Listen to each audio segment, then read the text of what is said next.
Good afternoon. My name is Mary Bear Shannon, and this is Cooking in Quarantine. Welcome and glad to have you all here. This is our fourth broadcast while we have been in quarantine here at the during the pandemic, and the library has been closed. My name is Mary Bear Shannon. I am a reference librarian at the Haverford Township Free Library. I am broadcasting today on Facebook Live from my home.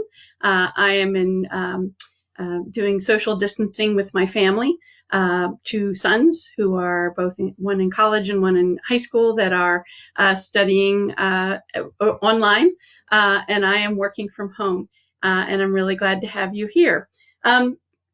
Cooking in Quarantine was kind of an offshoot of a long-standing program that we did at have been doing at the library for about 5 years, called Cookbook Club, and lots of people that who come to this broadcast but also participate in our Facebook group are also members of that group. That group, when we finally get back to the library, we would love to have you join.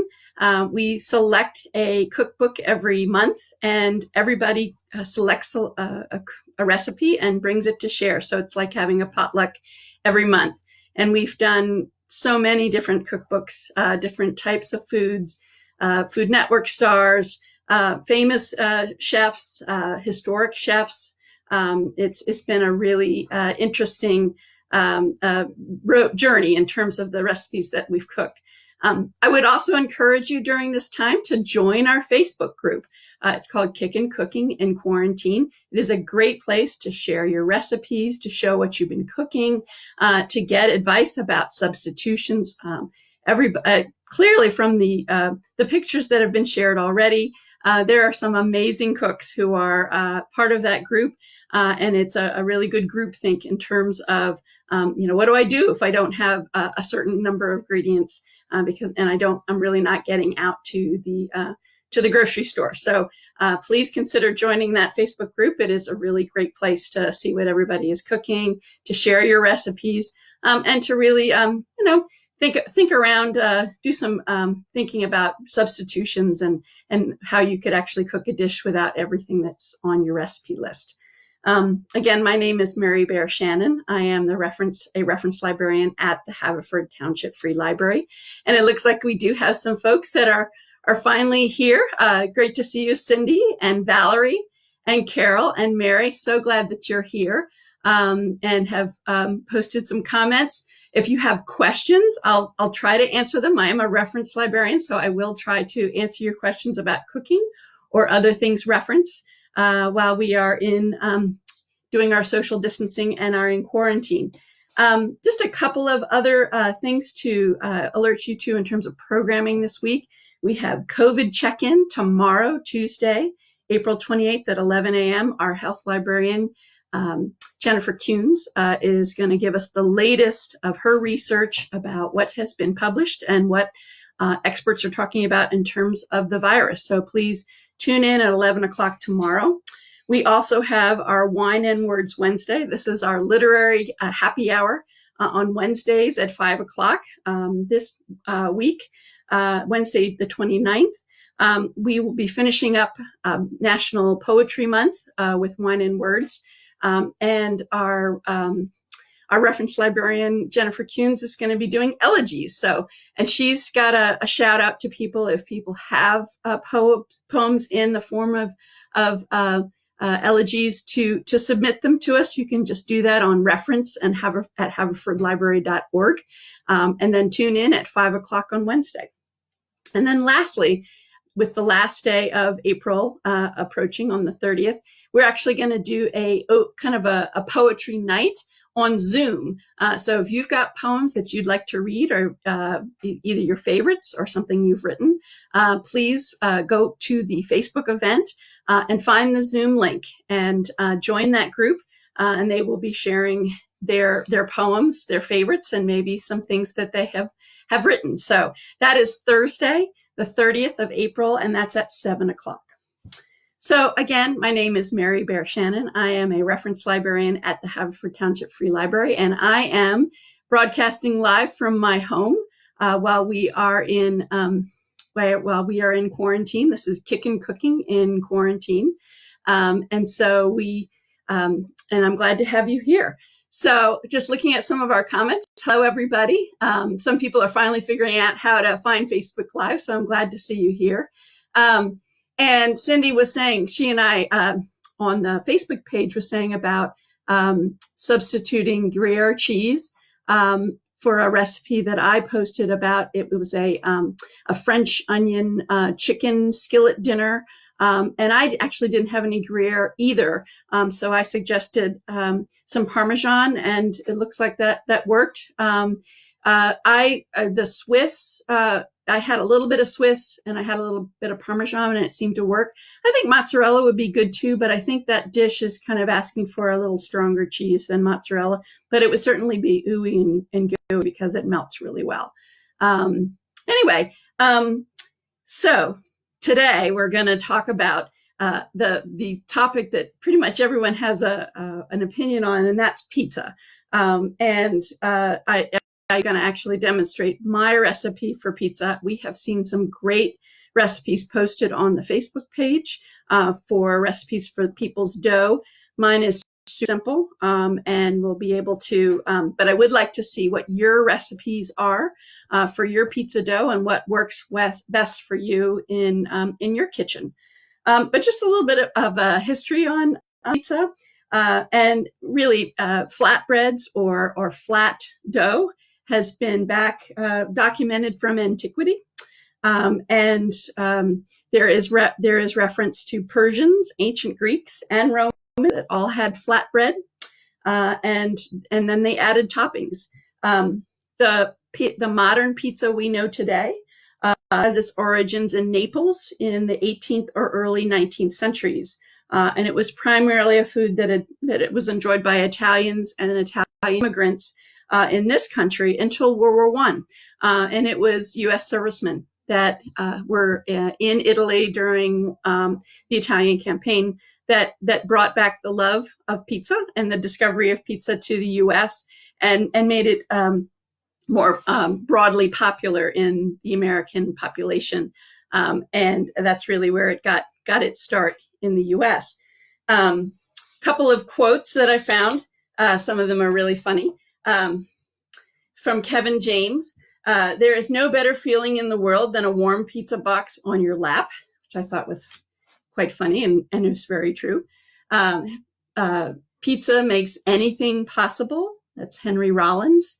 And unless you are pizza, the answer is yes, I can live without you. That's Bill Murray. So we all love pizza, and it's very hard to go wrong with pizza, but we can't always order out. Not all of our favorite pizza places are open, although many of them are. But a lot of people are not feeling comfortable with ordering out. So I thought it would be good for us to go over some of our pizza dough recipes. So a couple of questions. What are your favorite toppings? And what is your least favorite toppings? So I'd like to see in the comment section, what are your favorite toppings? What are your least favorite toppings? The recipe that I'm using today is just from my tried and true cookbook, Betty Crocker. I got my Betty Crocker cookbook in 1989 when I went into my first apartment. My mom gave it to me, and it is well loved. I'm actually afraid to show you how old and tattered it is, and splattered with food. But whenever I need to kind of go back to the basics and remember, okay, so what's in meatloaf or what's in, kind of a basic dish, that is the cookbook I go to. So that is the recipe I'm going to use today. And I would love to hear what your best recipes are, and what works for you. Please post your recipes on our Facebook page, Kickin' Cooking in Quarantine. So so I'd like to hear what your favorite toppings are. I think people feel really strongly about their toppings and what they think is really good. So I'd like to hear for you. So my favorite pizza is pretty controversial. and either you love it or you hate it. And that's Hawaiian pizza. And people either, and my sons who are the ones that kind of keep me up to date, say that there's quite a few memes out there of Hawaiian pizzas, either whether you love it or you hate it. And it's one of my favorites, and I do. Fortunately, my family likes it too, because it's usually my go-to for pizza toppings when I'm making homemade pizza. Hawaiian pizza was actually created in Canada. I looked this up today. Hawaiian pizza was created in 1962, topped with pineapple and ham. It was invented in Canada by a restaurateur, Sam Panopoulos, as a satellite restaurant in Chatham, Ontario. Who knew? And I'll tell you this, I'd never heard of it until I moved to the West, and I was in high school, and I went to a pizza restaurant in Salt Lake City, Utah, and they served Hawaiian pizza, and my mind was blown, and I've loved it ever since. And I don't know about you, but and this could be my generation, but I don't remember a whole lot of the corner pizza shops growing up. What I remember was Chef Boyardee kits at home that we would make, and then sit-down pizza restaurants, a couple in the town I grew up in. And I do remember being able to go and watch the guys throw the dough, but I don't remember ever getting takeout pizza growing up in the 70s. So I'd also like to hear, does anyone else remember when they first started doing takeout? I really probably didn't do takeout until college. But it would be interesting to, it says I'm no longer live. So I would like to hear from you all. What's been your experience about takeout pizza or pizza restaurants? But as I said, my first experience with Hawaiian pizza was in 1982, and I have loved it ever since. But people are very divided on that toppings. And I see Carol says she loves vegetables, broccoli, mushrooms, onions, peppers, sun-dried tomatoes. Ooh, that's a good one. Olives, and it must have 2 cheeses. And I'm assuming, Carol, that's mozzarella and Parmesan. I would love to hear what those two ones need to be. Cindy says pepperoni and mushroom. And Mary Jones says she likes Hawaiian. She also likes black olive. So I'd love to hear what everybody else.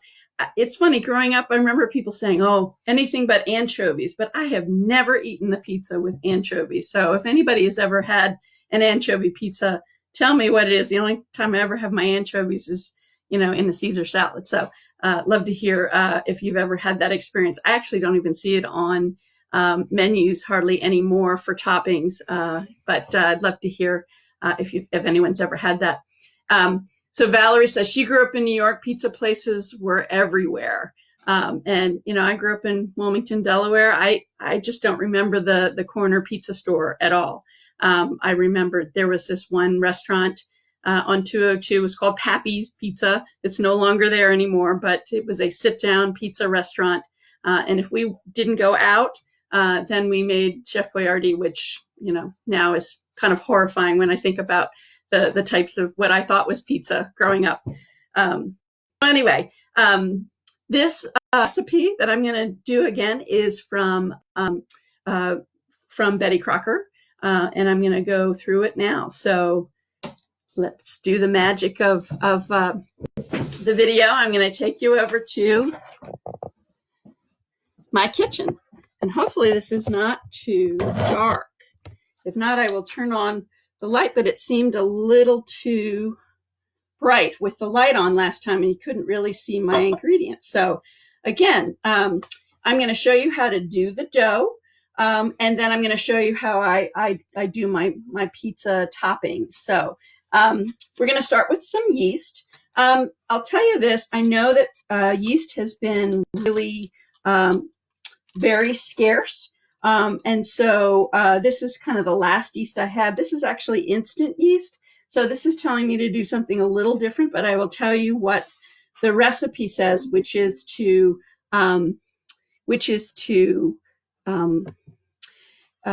get your water between 105 and 110 and dissolve your yeast. Because this is instant yeast, this is asking for 120. So it's a little hotter. And I'm going to just get it from the tap, and I'm going to see if I can get my yeast up to my water to the right temperature. But I don't want to kill it. You do it over a certain temperature. For instant yeast, it says not over 140. I think, pretty much in the 120 is about as high as you can have your water without killing your yeast. Okay.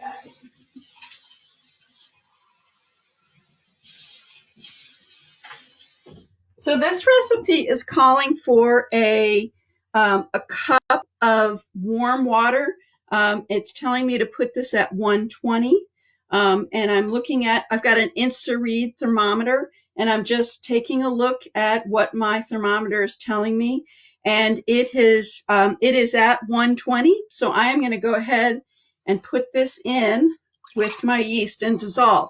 Now, again, if you have regular yeast, you probably want to do this a little cooler than 120, but the instant yeast package was actually telling me to have a 120 to activate it, and then to immediately put your other ingredients once you dissolve your yeast in your hot water. So I am doing that now, trying to get all the lumps out before I start putting in my dry ingredients. I'm kind of smashing the yeast against the bottom of the pan to kind of break it up, and then just kind of stirring it up and letting the water dissolve the yeast, and the temperature is getting it active. Okay. All right. So now, because I have used the instant yeast method, I can go ahead. If you wanted to do a slower method with instant yeast, it said to do it at 100 and put a half a teaspoon of sugar and then let it sit for 10 minutes. But we're going to go ahead and do this. So the next thing is we're going to add the rest of our ingredients. So this is 2.5 cups of flour. Put that in. And a teaspoon of salt and a teaspoon of sugar. And then 2 tablespoons of vegetable oil. I would have used olive oil, but I ran out and we haven't been back to the store, so I'm just using regular vegetable oil, which is perfectly fine. Okay, so let me get this out of the way. And now it just says to, I'm going to read you immediately. This is my really beat up Betty Crocker, which is, like I said, seen better days. But it's basically telling me to beat vigorously. And we are actually not going to let this pizza dough rise, which is why I like this so much. If I get home and I'm like, oh, I want pizza and I don't really have the money to order out, I will make this recipe. It is super easy. It says just to beat it vigorously for 20 strokes. Now, your dough is generally coming together here. Sometimes I will, get rid of the spoon and then just start to knead it in the bowl. And again, you don't have to do it very much. And then it tells you, after you kind of get it into a ball, is just to let it rest for 5 minutes. And that is it. And then once you let this rest for 5 minutes, you are going to put them out in the pan. So again, that's why I like this recipe so much. So we are going to put this to the side. And I do have 2 that are already rolled out. So I have my 2 pizzas. They're already rolled out here. And I am going to put my sauce and my toppings on these. So again, I'm doing Hawaiian pizza. So I'm going to start with some pizza sauce. Now, I did not have authentic pizza sauce. I just use spaghetti sauce, just a marinara, a simple marinara, and but you can also make your own. There are plenty of recipes, and I can give you the recipe that Betty Crocker has for there. I just, it was easier for me to use spaghetti sauce. So that's what I'm using. And I'm just putting sauce out on both, and then I'm going to spread it out. And just make sure it goes kind of to the edge. I'm a sauce gal. I like my pizzas with a fair amount of sauce. I mean, I don't want to make it soggy, but I also don't want to skimp on the sauce. But you can do that however, whatever your preferences are for your sauce. So spreading the rest of this out. This is a jar. I may not use the entire jar here, but that's a good starting point for your sauce is a jar, and see how far that goes. This had a couple of tomatoes in it. I really don't want it chunky, so I am just working around those. Okay, so what I normally do is I do a layer of cheese and then my topping, and then I do cheese on top of that. People like that, kind of different ways. This is mozzarella cheese. This is some Parmesan. I had a little extra Italian blend, and I'm putting that on there too. I think whatever you have in the house is fine, but mozzarella tends to be the kind of the go-to, but I also like Parmesan on mine as well. So I'm going to do kind of a lightish layer to start. And just so there's some coverage, I am going to come back and put more cheese on later after I put my toppings on. So, and like I said, just a light layer to start. And now I'm going to do my toppings. So I have chunk pineapple, and I actually had some prosciutto. So I'm going to do prosciutto today. But you could do any kind of ham. You could do lunch meat ham. You could do a ham steak cut into cubes. I think anything would probably work here. So I am going to put some prosciutto. Of course, it's a little sticky, so I'm going to try and separate out some of the stuff that I cut here from the strips of prosciutto that I cut, and spread that around on both pizzas. It's a little saltier than regular ham, so you may not want to use as much. But I love the saltiness of prosciutto. And I think it goes well with the sweetness of the pineapple. All right, so I'm going to put a little bit more on this one. Okay, now I'm going to use some of this pineapple. And again, I just had chunked, so that was perfect. I didn't have to cut up the rings or anything. And I'm just spreading that out over the pizza. I always like to get at least a bite of pineapple or two in each slice, so that's always good. And I'm using what I have here. I have a cookie sheet and I have a pizza stone. That's what I've got in my house. I think, cookie sheets are good too if you have two pizza stones. You can't beat how well the pizza stone cooks the pizza, but when I do two, I don't have two pizza stones. So I do my cookie sheet and I do my pizza stone. So love to hear what else people like to cook their pizzas on. I got a pizza stone years ago, and I've been through at least two, and I love them. So, okay, so that's my toppings. And now I'm going to put another layer of cheese on the top here. So, and I apologize if people are putting stuff in the comments. It's hard for me to see that and show you what I'm doing. So I will look at the comments if you have questions in a minute. So, okay.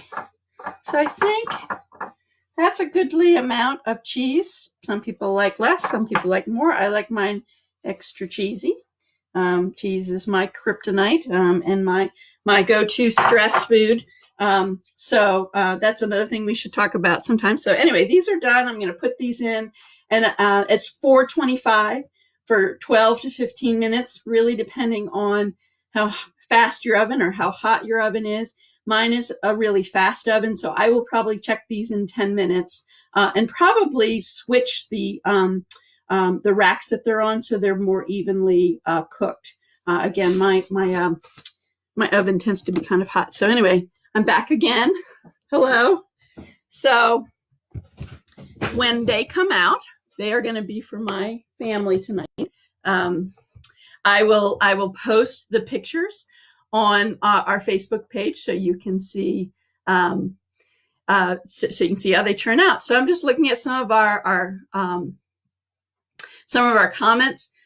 Cindy said she had pizza Friday night growing up, and she had to pick it up, no delivery. And her mom was in Bala Cynwyd, so that's interesting. Valerie says, I can't find yeast anywhere. I'm trying a sourdough starter. So far, it's bubbling and expanding, so we'll see how that goes. And Pinky said, I heard that the head nut has yeast, so you may want to give them a try. Head is open because they are a food provider. I love the head nut. They always have the things that I don't think anybody will have. And I go and they go, oh yeah, I have that. So they are open, and sounds like you may be able to find yeast there. Zepra, hi Zepra, how are you? Had a homemade pizza yesterday, and now I'm craving it again. So sorry, Zephyr, I can't share, but next time I see you, I'll bring you some pizza. And Carol asked the question, have you ever done pizza on a grill? And I'll tell you this, I have never done it. I've been too afraid to do it. So if somebody has had a good experience grilling pizza dough, I would love to hear from them, because I always get so nervous that it's just going to sag through the grill. So anybody who's had that experience, I would love to hear how that goes, and any tips if I was to try that. Valerie made it. I've had this before too. Pineapple pizza would probably be really good with barbecue sauce and pulled pork. Oh my gosh, I'm hungry. I'm totally hungry. That sounds amazing. And it's interesting. I have seen more and more places that offer barbecue chicken pizza, and so instead of the red sauce, using barbecue sauce, and it's very good too. So I don't think that our forerunners, the people who started pizza years ago, would have thought of the different variations of pizza, but that is a very good one too. So we're getting to kind of the end here. Again, my name is Mary Bear Shannon. I'm a reference librarian at the Haverford Township Free Library, and we are meeting for Kickin' Cooking in Quarantine every Monday at 5:00. So please join us every Friday, or every Monday, Monday at 5:00. We will be demonstrating different things as we get closer to Memorial Day. Maybe we'll be doing some stuff out on my grill when it's not, rainy and 50 degrees, which has been such a bummer. The spring has been so cold and rainy, but I am itching to get on to my grill. So maybe we will do that on another episode. I hope everyone is well and they continue to stay cooking. Again, please join our Facebook page, Kickin' Cooking in Quarantine. It is just a group that's kind of it's a group of the Haverford Township Free Library Facebook page. You should be able to find it if you search for it. And please join us and share your recipes, share your ideas about cooking. And also be great to share, how food is helping us to kind of stay sane in this very extraordinary time. I'd like to hear what your thoughts are too. So again, be on the lookout for the final product of my pizza, and I hope everybody is well and have a great night.